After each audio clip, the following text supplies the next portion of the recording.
In this video, we are going to show you how to build a simple scalable knowledge base using Poppy AI. Now, it's pretty much scalable knowledge base is just pretty much a somewhat long-term or permanent board where you have organized groups where you put information to, right? So for example, group one is for videos of whatever topic that you're using.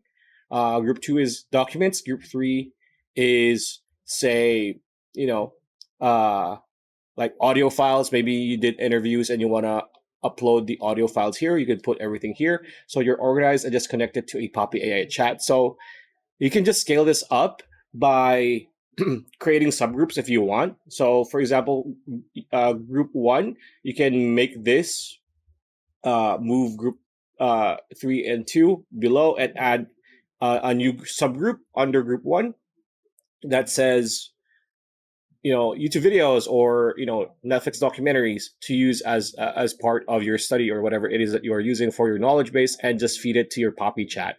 So that is the simple gist of it. There is no real like, oh, we need to do this and blah blah blah. You can use a mind map if you want, but depending on your plan, you can only use the initial one over here, right? And you can also connect it over here to the Poppy chat and just spread everything out evenly. So if you're interested in trying out Poppy AI, you can get a $25 discount when you click on the link on the description below. Pretty much it. That's a video. Hope you liked it. Like, comment, share, subscribe, ring that bell icon. I'll see you on the next video.